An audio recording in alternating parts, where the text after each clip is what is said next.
Vamos lá, então, estamos iniciando a nossa gravação do nosso estudo do livro A Gênese. Nós estamos no capítulo 9 e nós estamos em revoluções periódicas, o item 6 do capítulo 9. Vou iniciar as leituras e aí a gente vai fazendo os comentários. Revoluções periódicas.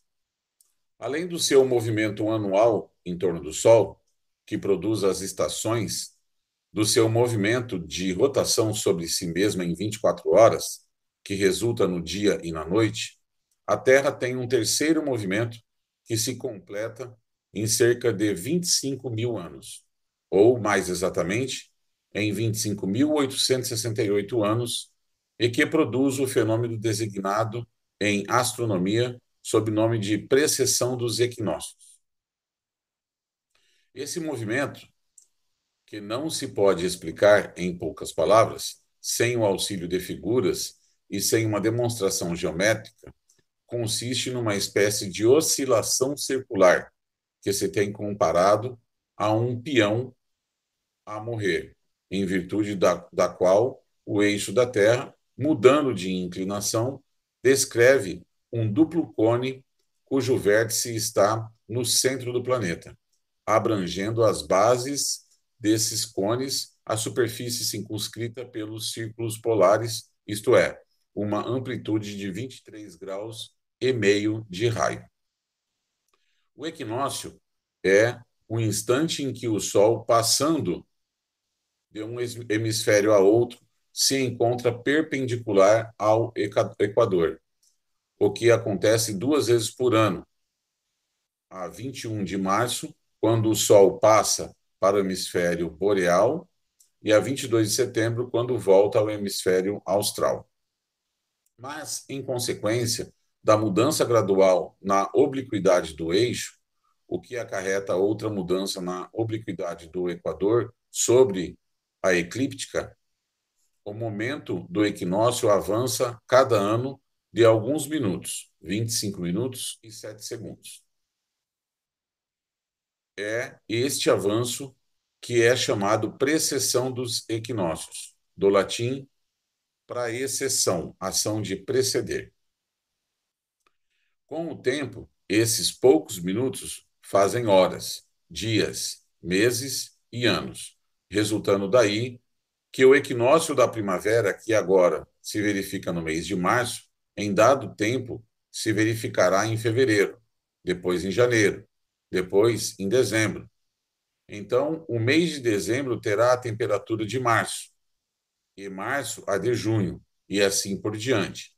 Até que, voltando ao mês de março, as coisas se encontrarão de novo no estado atual, o que se dará ao fim de 25.860 anos, para começar indefinidamente a mesma revolução.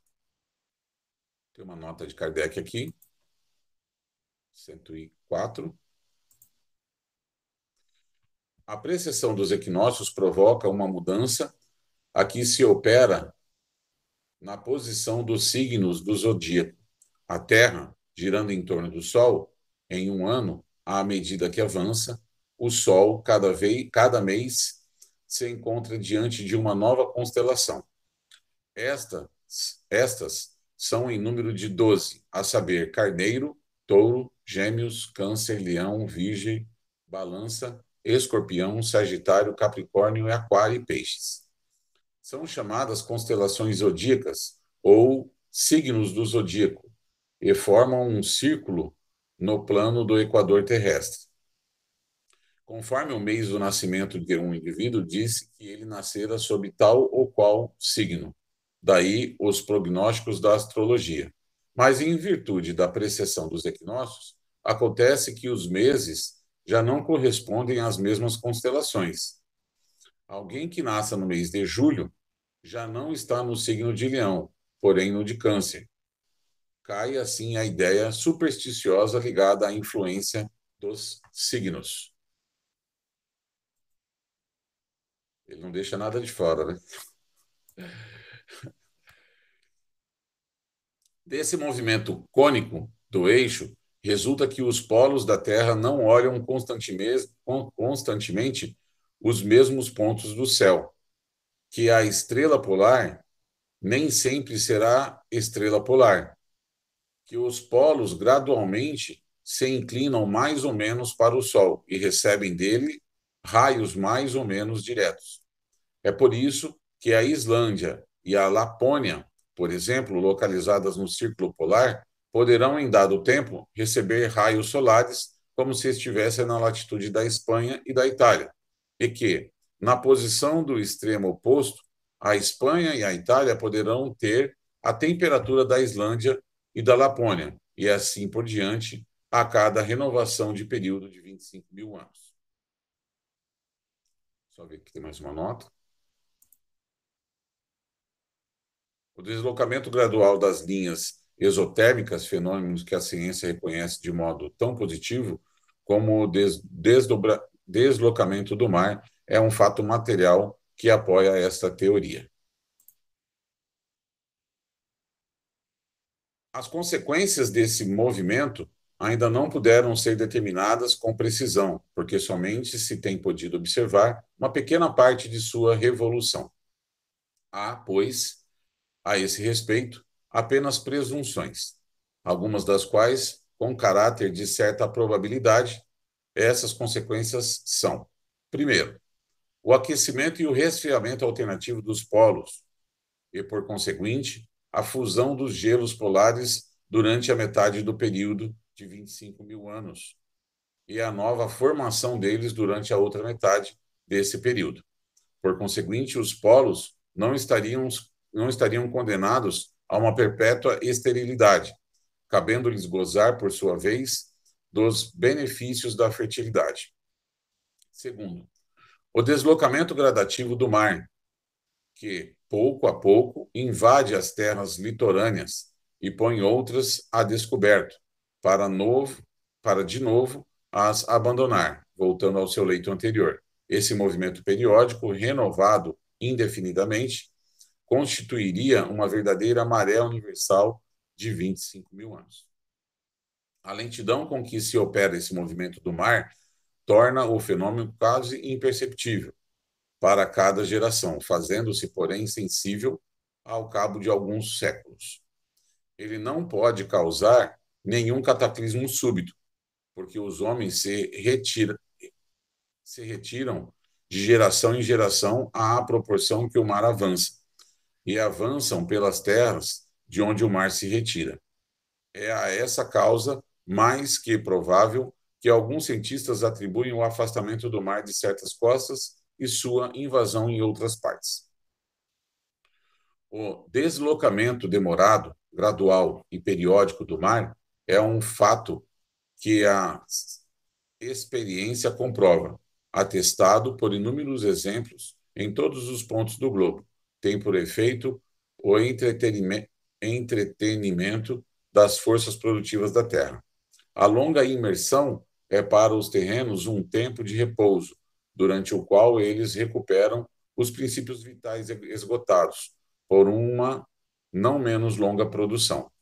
Os imensos depósitos de matéria orgânica, formados pela permanência das águas durante os séculos e séculos, são adubações naturais, periodicamente renovadas, e as gerações se sucedem sem se aperceberem de tais mudanças. Última nota dessa leitura, nota 106. Entre os fatos mais recentes que provam o deslocamento do mar, podem citar-se o seguinte: no Golfo da Gasconha, ou Golfo de Biscaia, separa a costa oeste da França da costa norte da Espanha, entre o velho Soulac e a torre de Cordon. Quando o mar está calmo, percebe-se no fundo das águas trechos de muralhas. São restos da antiga e grande cidade de Noviomagus, invadida pelas ondas em 580. O rochedo de Cordon, que se achava então ligado à margem, está agora a 12 quilômetros. No mar da Mancha, sobre a costa do Havre, as águas ganham terreno dia a dia e minam as falésias de Andrés, que pouco a pouco desmoronam. A 2 quilômetros da costa, entre San Andrés e o Cabo Eve, existe um banco que outrora se achava à vista e ligado à terra firme. Antigos documentos atestam que nesse lugar, por sobre o qual hoje se navega, existia um vilarejo de Saint-Denis, chefe de Cous. Tendo o mar invadido o terreno no século XIV, a igreja foi tragada em 1378.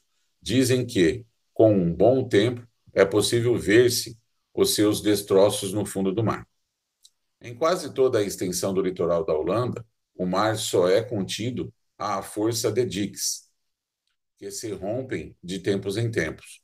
O antigo lago Flevo, que se reuniu ao mar em 1225, forma hoje o Golfo de Zuiderzé.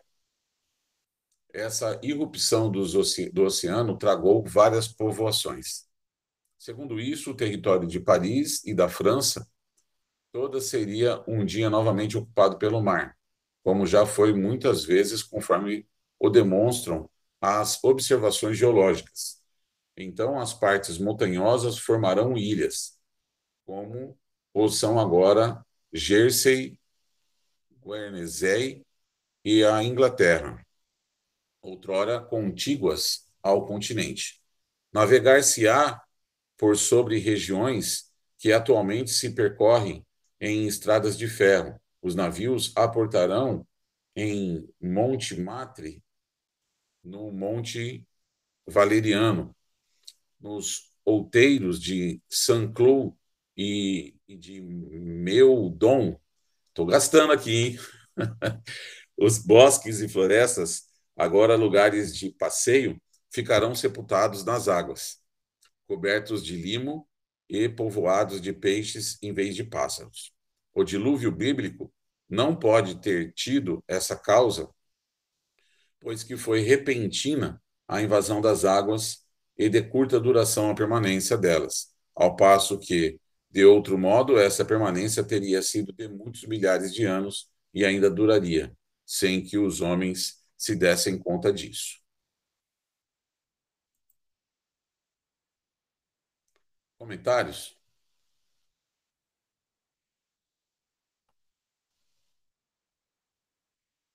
A gente observa assim, né? Existe uma dinâmica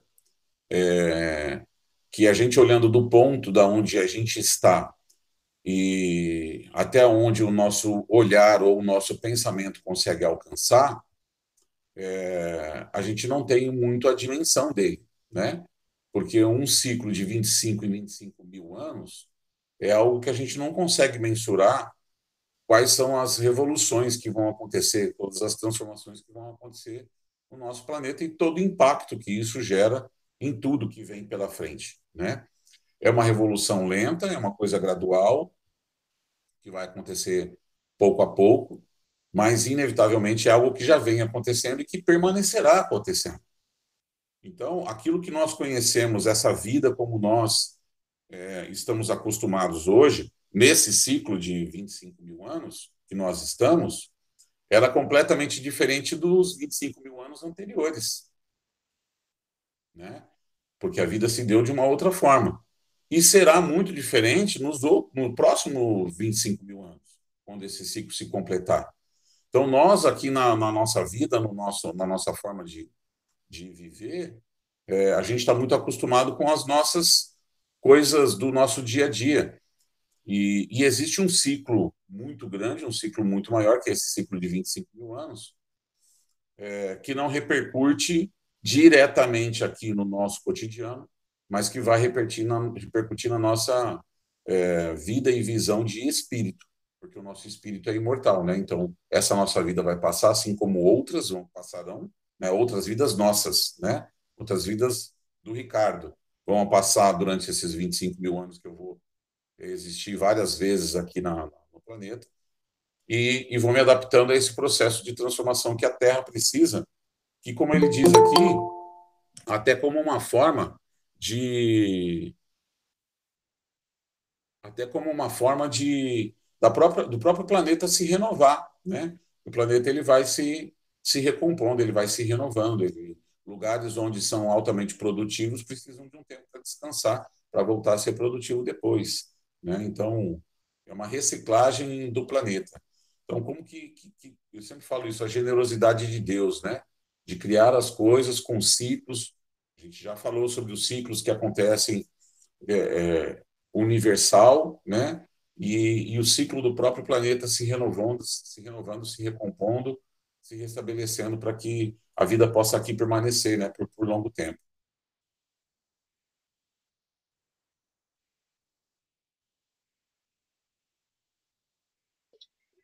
É interessante também a gente pensar sobre essa questão do o olhar da ciência, né?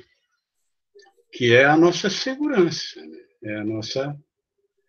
Você pode vislumbrar um tanto do futuro, mas com certeza, através da geologia, você analisa página por página da vida na Terra, do tempo, da formação de cada época, né? Então, ciência é que dá para nós a história de nossas vidas, né? E ele põe aqui a questão dos signos, né? Na verdade, a gente sabe que os astros, de alguma forma, influenciam a vida na Terra, mas não da forma como a gente vê, através dos signos e tudo mais. Até porque, nesse ciclo, as coisas vão mudando, né?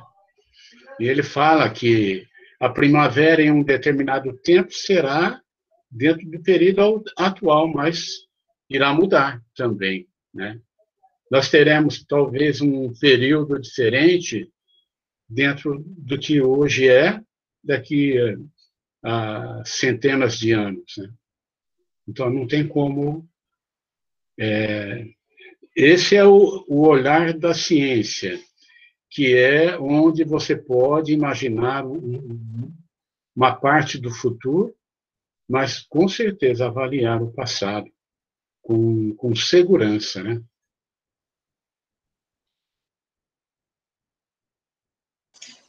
Eu também, só uma colocação, a explicação ela passa a ter lógica, né? Nessa movimentação ele fala até que num polo, uma hora atinge o sol, se atinge lá o verão, vai ter que ser em outra época, né? Quando ele mudar. O verão é pelo sol, é mais quente, então já deixa de ter sentido, faz sentido, né? Às vezes até nesses comentários, apesar de ser de 25 mil anos, mas dá para sentir, a gente comenta, né? Poxa, de primeiro a chuva era em março, agora o inverno é não sei o quê, na época do verão está fazendo frio. Vai começando a dar uma certa explicação, embora seja 25 mil anos, mas se nota, né? Essa modificação que vai ocorrendo pouco a pouco, que é imperceptível, como ele mesmo fala, né? A gente não percebe, mas ela está transformando. Talvez explique esse derretimento de geleira, a gente vai para essa situação do aquecimento global, que o homem está influenciando mais, existe um processo natural também nisso tudo, né?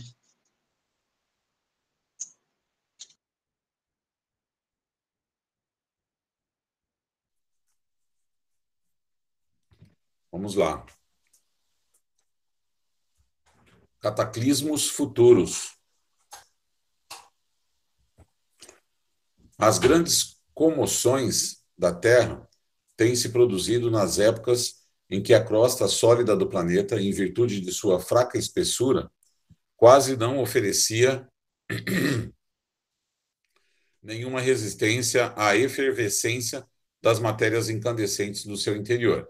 Nós falamos isso lá no período primário e secundário, quando estava havendo aquela formação da crosta terrestre, que ele compara com uma casca de laranja, né? Era muito fininha e aí não tinha estrutura para aguentar a incandescência da lava, né? Do centro do planeta que estava em ebulição.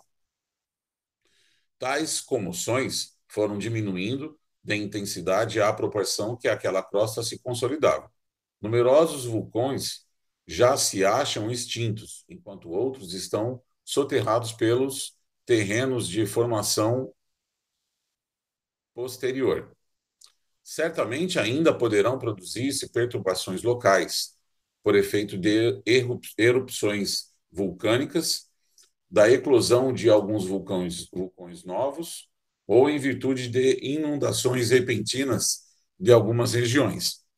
Algumas ilhas poderão surgir do mar e outras ser por ele tragadas. Mas o tempo dos cataclismos gerais já passou, como os que assinalaram os grandes períodos geológicos. A Terra adquiriu uma estabilidade que, sem ser absolutamente invariável, coloca doravante o gênero humano ao abrigo das perturbações gerais, a menos que intervenham causas desconhecidas a ela estranhas e que, de modo algum, se possam prever.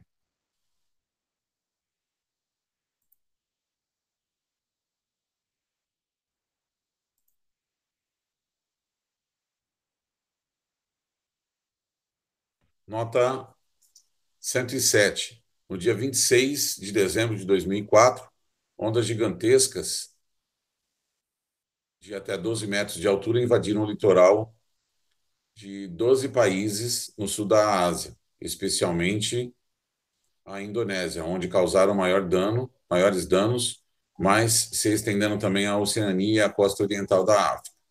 Chamadas de tsunami, tais ondas foram provocadas por um abalo sísmico submarino, cujo epicentro ocorreu no Oceano Índico, a 9.000 metros de profundidade, próximos à ilha de Sumatra, tendo atingido 9 graus na escala Richter e provocando, segundo estimativas da ONU, a morte imediata de 150 mil pessoas. Nota 108. Em 15 de 2 de 2013, cai na Rússia, região dos Montes Urais, um meteoro. A rocha, estimada em 10 toneladas, entrou na atmosfera e começou a se desfazer. A onda de choque causada por sua queda quebrou vidraças, balançou prédios, causando ferimentos em 1.100 pessoas. Fonte Jornal O Globo.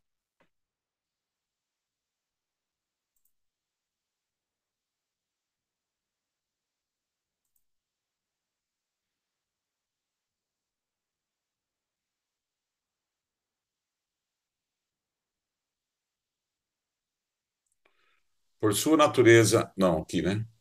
Quanto aos cometas, estamos hoje completamente certos em relação à sua influência que exercem, mais salutar do que nociva, por parecerem destinados a reabastecer os mundos, se assim nos podemos exprimir, trazendo-lhes os princípios vitais que eles armazenam em sua corrida pelo espaço e na vizinhança dos sóis. Assim, pois, seriam antes fontes de prosperidade do que mensageiros de desgraça. Por sua natureza fluídica, já bem comprovada, não é mais de se temer um choque violento com o nosso planeta, porquanto, se um deles encontrasse a Terra, seria esta última que o atravessaria, como se passasse através de um nevoeiro. Menos temível ainda é a cauda que arrastam, já que não passam do reflexo da luz solar na imensa atmosfera que os envolve. Tanto assim que se mostra constantemente dirigida para o lado oposto ao Sol, mudando de direção conforme a posição deste astro. Essa matéria gasosa também poderia, em virtude da rapidez de sua marcha, formar uma espécie de cabeleira semelhante ao rastro deixado no mar por um navio em marcha, ou a fumaça de uma locomotiva. Aliás, muitos cometas já têm aproximado da Terra sem lhe causarem qualquer dano. E, em razão de sua densidade respectiva, a Terra exercia sobre o cometa uma atração maior do que a dele sobre ela. Somente resquícios de velhos preconceitos podem fazer que a presença de um cometa inspire terror.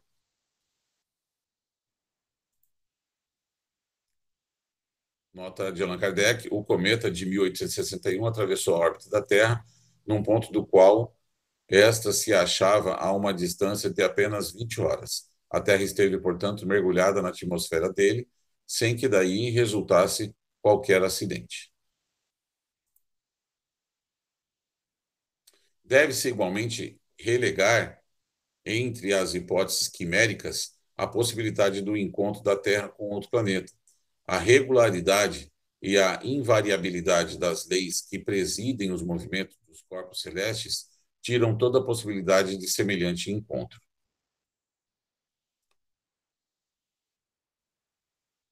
O movimento orbital dos planetas, anota, tá? O movimento orbital dos planetas em torno do Sol é regido por três propriamente conhecidas como lei de Kepler. Primeira lei, os planetas descrevem órbitas elípticas em torno do Sol, que ocupa um dos focos da eclipse.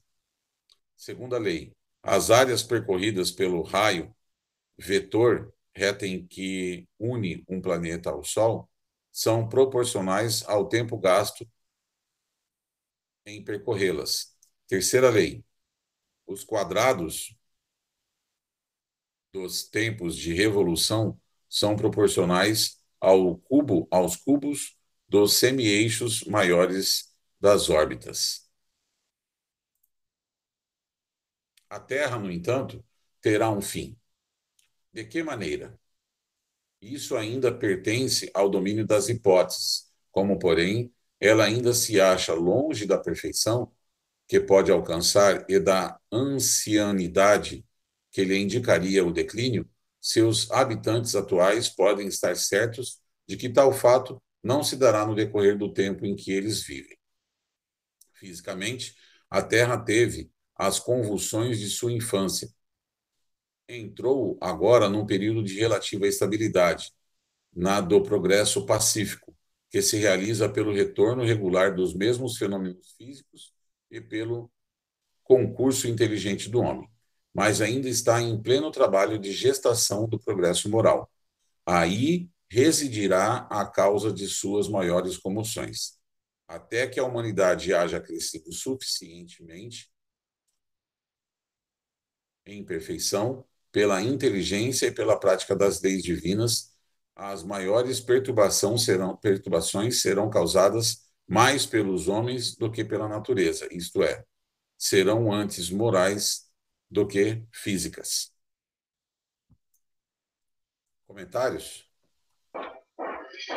É interessante se colocar esse trajeto da Terra, né? Na sua questão da infância, vamos dizer, juventude, maturidade, velhice. Né? A infância foi esse período de formação, né, do planeta. E agora, Kardec põe uma análise interessante aqui, porque passando toda aquela instabilidade inicial da Terra para se formar o planeta, aí entram os seres vivos, né? E agora, nesse processo de evolução, as instabilidades que podem ocorrer, como sempre ocorre, por exemplo, guerras. Então, ele põe muito essa instabilidade na questão moral do homem, né? Já ocorreram 2 guerras mundiais, uma instabilidade moral, emocional, psicológica. E, claro, isso vai, de alguma forma, amadurecendo a humanidade até que se chegue a um ponto de equilíbrio geral, né? Muito, muito interessante a colocação dele. Ele põe assim, ó, aí residirá a causa de suas maiores comoções, as perturbações causadas pelo homem. Por exemplo, a natureza. Aqui no Brasil, nós estamos aí num período onde jamais se viu a natureza ser tão devastada pelo homem como agora, né? Então, agora sim tem a mão do homem nisso, né? Só isso que eu queria dizer. Completando esse raciocínio, meu pai, eu vou dizer o seguinte: quando você para num farol num semáforo, você chupa uma balinha e você pega o plástico da balinha e joga fora, você não está jogando fora, você está jogando dentro, porque não existe fora. Tudo está dentro do planeta. Não existe fora.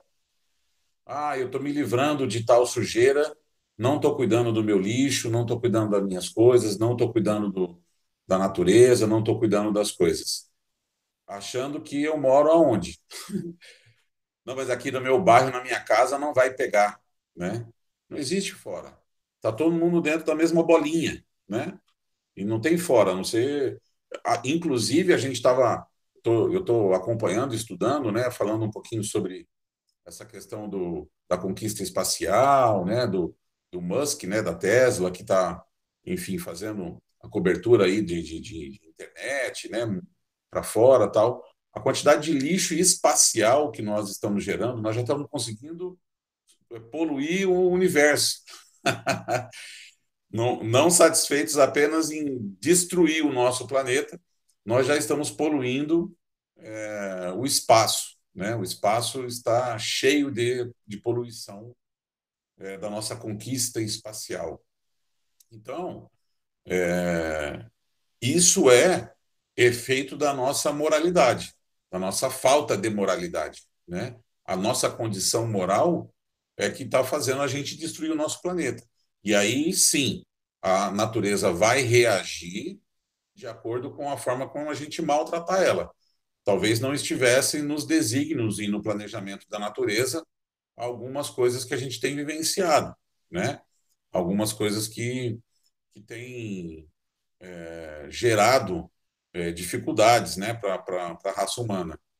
Mas isso é decorrente de um aquecimento que nós estamos provocando, de coisas que nós estamos fazendo com o planeta. Né? Existe um movimento natural do equinócio, lá dos precedentes do equinócio e tudo mais que ele explicou, né, que vai haver uma mudança, então existiria um derretimento da parte dos polos, que mudaria de lugar e tal. Agora, nós estamos interferindo nisso e acelerando esse processo por uma decisão de falta de moral nossa, né, da raça humana. E aí nós teremos repercussões por conta disso, né, todo o sofrimento, além das guerras, né, além das guerras, além da miséria, além de tudo aquilo que a gente da poluição, né, da falta de saneamento básico, dessas coisas todas que não são prioridades para nós. Nós priorizamos acumular riqueza ao invés de cuidar de saneamento do nosso próximo, para que todas as pessoas tenham uma vida mais saudável e, por consequência disso, não exista doença. Estamos passando por uma pandemia. Essa pandemia, ela é fruto do quê? Ela é fruto de uma falta de cuidado da raça humana. É simples como isso. Nós deixamos de olhar para o próximo, né? Nós passamos a não cuidar de saneamento porque não é nossa prioridade. A prioridade da humanidade, de cada homem, é acumular os bens para si. E aí, né, falta saneamento, e não é, né? A gente tem falado muito sobre isso. Não é a primeira vez que nós estamos enfrentando uma pandemia, mas com certeza absoluta não é a última. Nós já tivemos outras, mas teremos mais daqui para frente. Por quê? Porque a população só cresce, a quantidade de ocupação dos espaços só cresce, na grande maioria vai se crescer sempre através de periferia, através de lugares que não têm saneamento, que não têm rede de esgoto, que não tem. Então, assim, mas eu estou aqui morando num bairro chique de tal cidade. Ok, mas existe alguém morando numa vila lá na África, existe alguém morando numa vila lá em tal lugar que não tem saneamento e que a doença é universal, né? Nosso mundo é um mundo globalizado. Aí basta que uma pessoa faça uma viagem para aquela localidade, traga a doença para cá, pronto, acabou. É o que a gente está vivendo agora. Então, isso tudo é reflexo e repercussão da falta de moralidade do homem. Se todo mundo tivesse preocupado em gerar condições boas de vida para todo mundo, nós não teríamos esses problemas. Né?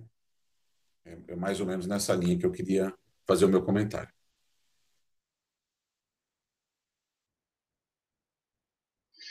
Eu gostaria de comentar mais um fato, né? Dentro dessa pandemia, é interessante que a gente vê a despreocupação com o outro. Todo mundo não, uma grande maioria, andando nas ruas sem máscara, sem usar álcool gel, e totalmente despreocupado com a saúde do outro, né? Então, isso é o reflexo do que está acontecendo, né? E uma lembrança também que me veio as duas bombas atômicas soltadas pelos Estados Unidos em Hiroshima e Nagasaki, né? Que, claro, influenciou dentro do clima do nosso planeta. E hoje se fala em guerra como a instrumentação vamos dizer, de cura de alguma coisa. E não é, não é. O que falta é conhecimento, instrução, saúde, estabilidade emocional, espiritual, psicológica dos povos. Você citou aí a África, que são nossos irmãos. E se nós tivéssemos nascido na África, como seria? Então, eu acho que é isso que nós temos que trazer, né? Eles são nossos irmãos. Para Deus, eles são tão importantes como qualquer outro ser da natureza, né? Então, é isso. O que eu quis dizer é o seguinte, né? Se você pegar uma ilhazinha no Oceano Índico, que está impensável para mim aqui, né? Estou aqui na minha casa, em Balneário Camboriú, então, tem uma ilhazinha lá no Oceano Índico, né? Que tem uma tribo que mora lá. Um dia uma pessoa vai fazer uma expedição lá, e aí, por conta da falta de cuidado, pode ser que ele pegue uma doença de lá e traga para o resto do planeta. Então, não existe lá. É isso que eu quis dizer. Não existe. Eu citei a África, né? Porque está lá do outro lado do Atlântico, né? E aí você pensar, não, mas é lá, né? Não é lá, é aqui. Não existe fora, não existe lá. É tudo aqui. Nós estamos juntos no mesmo lugar. Como se a gente morasse num quartinho 2 por 2. Nosso planeta é pequenininho, né?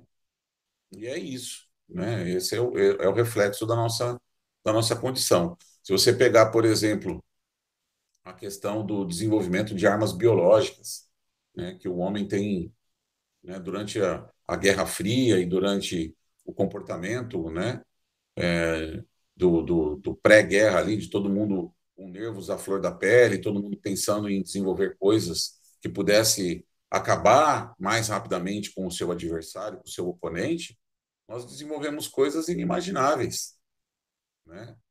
E aí, como é que faz? Nós potencializamos, né, o efeito prejudicial. Então, é disso que Kardec está falando, né? A Terra passa por um momento de estabilidade.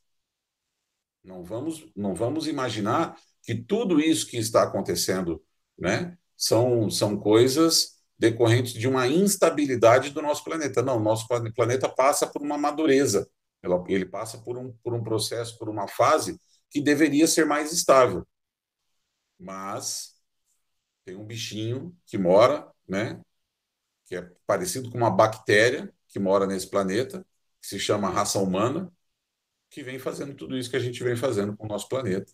E depois a gente olha para o planeta e para a natureza e fala, nossa, né, por que aconteceu isso aqui? Então é isso. Mais algum comentário?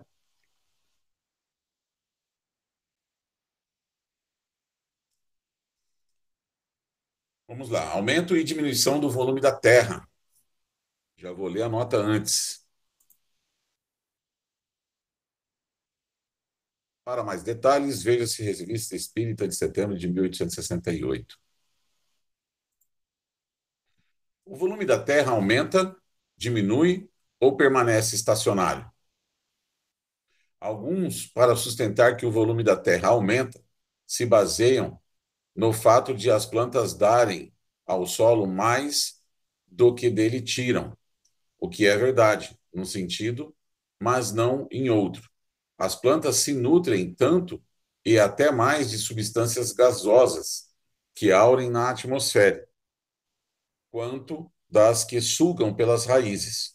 Ora, a atmosfera faz parte integrante do globo. Os gases que a constituem provêm da decomposição dos corpos sólidos e estes, recompondo-se, retomam o que lhe deram. É uma troca, ou antes, uma perpétua transformação, de tal sorte que o crescimento dos vegetais e dos animais se opera com o auxílio dos elementos constitutivos do globo, e os seus despojos, por mais consideráveis que sejam, não aumentam de um átomo a sua massa. Se por essa causa a parte sólida do globo aumentasse de modo permanente, seria à custa da atmosfera, que diminuiria de outro tanto e acabaria por se tornar imprópria à vida. Se não recuperasse pela decomposição dos corpos sólidos, o que perde pela composição deles. Na origem da Terra, as primeiras camadas geológicas se formaram de matérias sólidas, momentaneamente volatilizadas por efeito da alta temperatura, e que, condensadas mais tarde pelo resfriamento, se precipitaram. É fora de dúvida que elas elevaram um pouco a superfície do solo, mas sem acrescentar coisa alguma à massa total, visto que ali apenas havia um deslocamento da matéria.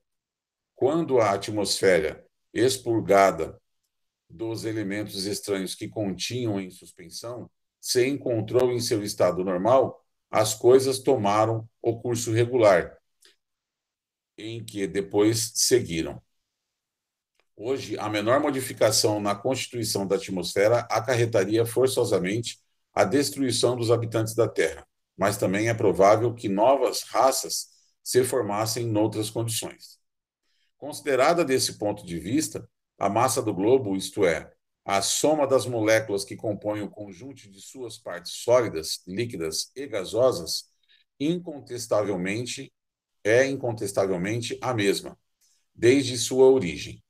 Se o globo experimentasse uma dilatação ou uma condensação, seu volume aumentaria ou diminuiria sem que a massa sofresse qualquer alteração. Portanto, se a Terra aumentasse de massa, seria por efeito de uma causa estranha, já que ela não poderia tirar de si mesma os elementos necessários ao seu aumento. Há uma opinião segundo a qual o globo aumentaria de massa de volume pelo afluxo de matéria cósmica interplanetária. Esta ideia nada tem de irracional, mas é hipotética demais para ser admitida em princípio. Não passa de um sistema combatido por sistema contrário, sobre os quais a ciência ainda nada estabeleceu.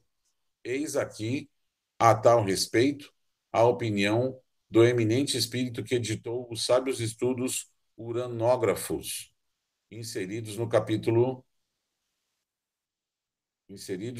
6 desta obra. Os mundos se esgotam pelo envelhecimento e tendem a dissolver-se para si de elementos de formação a outros universos. Restituem, pouco a pouco, ao fluido cósmico universal do espaço o que dele tiraram para formar-se. Além disso, todos os corpos se gastam pelo atrito. O movimento rápido e incessante do globo através do fluido cósmico tem por efeito diminuir constantemente a massa, embora a mudança seja de quantidade inapreciável em determinado tempo. Em minha opinião, a experiência dos mundos pode dividir-se em 3 períodos. Primeiro, período condensação da matéria, período esse em que o volume do globo diminui consideravelmente, mas a massa conserva-se a mesma. É o período da infância. Segundo período, contração, solidificação da crosta, eclosão dos germes, desenvolvimento da vida até a aparição do tipo mais aperfeiçoado. Nesse momento, o globo está em toda a sua plenitude. É a época da virilidade. Ele perde, mas muito pouco, os seus elementos constitutivos. Período de decrescimento material. À medida que seus habitantes progridem espiritualmente, ele passa ao período de decrescimento material. Sofre perdas, não só em consequência do atrito, mas também pela desagregação das moléculas, como uma pedra dura que, corrida pelo tempo, acaba reduzida a poeira.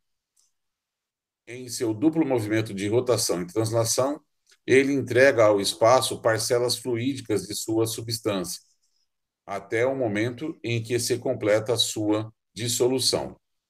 Mas então, como o poder de atração é diretamente proporcional à massa, não digo ao volume, diminuída a massa do globo, modificam-se as suas condições de equilíbrio no espaço. Dominado por globos mais poderosos, aos quais ele não pode fazer contrapeso, resultam daí desvios nos seus movimentos e, portanto, profundas mudanças nas condições de vida em sua superfície. Assim, nascimento, vida e morte, ou infância, virilidade e decrepitude, tais são as três fases porque passa toda a aglomeração de matéria orgânica ou inorgânica. Só o espírito, que não é matéria, é indestrutível. Galileu, Sociedade Espírita de Paris, 1868.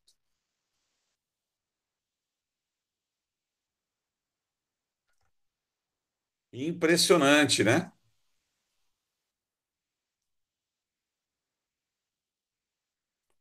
Impressionante. E essa contribuição, né, do espírito que vem dizer, né, olha, nós temos algumas fases, né, temos dividido em três fases, mas ele mostra que essa terceira fase, principalmente a terceira fase, que é o decrescimento material, não significa a extinção da vida no planeta. Olha que coisa interessante, porque nós temos um período onde vai se formar a vida material. Depois nós temos um período de virilidade, que é esse movimento que nós estamos, é o momento que nós estamos vivenciando agora, né? De virilidade da vida material. E depois nós temos um decrescimento da vida material. Por quê? Porque ele diz assim, ó, período de decrescimento. À medida que seus habitantes progridem espiritualmente, ele passa ao período de decrescimento material. Sofre perdas. E aí ele dá o exemplo, né, da pedrinha que vai tendo atrito, atrito, até o momento que ela vira poeira, ela vira areia e ela deixa de existir como matéria, né? Nós também deixaremos de existir como matéria.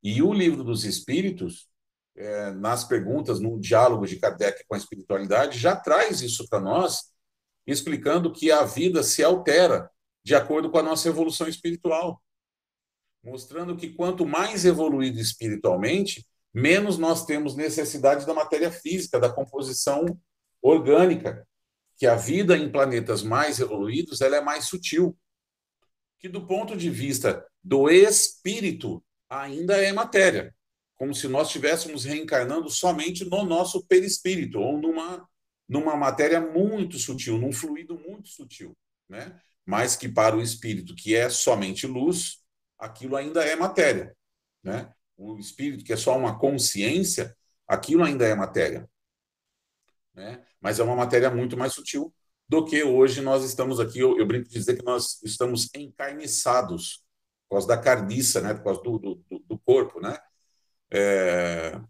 E isso vai mudar, né? Com a nossa evolução. Então, soma com a explicação do Livro dos Espíritos que diz, ó, nós estamos num processo de evolução.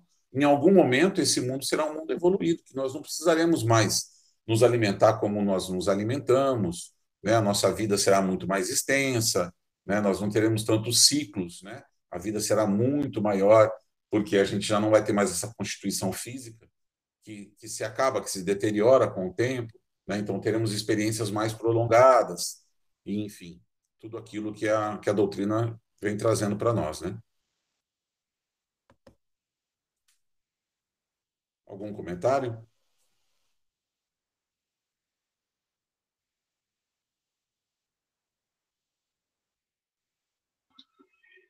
Da minha parte, está tranquilo. Tudo certo. Tudo certo. Eu gosto demais, né? Eu acho sensacional. Eu acho que essas explicações e, né? Pena que o Tiago não está aqui hoje, né? Ele até perguntou, olha, mas o livro A Gênese foi escrito com a ajuda de quem, né? É só ideia de Kardec, né? Daí está aqui, ó. É contribuição espiritual, né? Contribuição da espiritualidade vindo explicar, né? E aí eu me remeto ao seguinte, né? Naquele momento que Kardec está estudando e está investigando as coisas do espiritual, que as pessoas se reuniam em volta das mesas para fazer perguntas bobas, né, para os espíritos, aquelas brincadeiras, né, das cestas, dos copos, de fazer perguntas bobas. O cara vai perguntar um negócio de aumento e diminuição da massa do planeta. E aí vem Galileu responder para ele e dar uma resposta dessa, né? Então, é, realmente é sensacional, né? E tudo isso em pouco tempo, né, que está vindo essas revelações, né, da época de Kardec para cá, pouco tempo e uma grandiosidade. Ainda falta muito entendimento da nossa parte, da minha principalmente, né, para entender tudo isso. Só estudando mesmo cada vez mais e vendo as transformações para ir entendendo cada vez mais a explicação, né.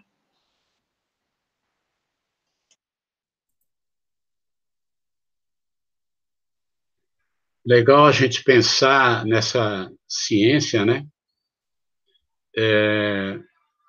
Tem um tempo aí à frente, as pessoas tendo acesso a essa gênese, a, a todo o material que Kardec deixou, né? E os livros complementares, né? Então, talvez totalmente desvinculado de preconceito, vai se buscar essas fontes de informação e é onde tudo vai ser de alguma forma esclarecido, né? A soma dos esforços, né? Quando a ciência, de uma forma geral, nos vários países, né? Abrirem frente, né? Ao estudo do espiritual, né? Sair do paradigma da matéria e começar a olhar para além disso, né? A gente vai crescer, vai evoluir muito. É isso, gente. Por hoje é só, pessoal. Estamos no nosso horário aí. Amanhã nós retomamos e começamos o capítulo 10. Está passando rapidão, né? Estamos no capítulo 10. Grande beijo para todos aí. Bom descanso. Até amanhã. Até amanhã. Tchau, tchau. Até amanhã.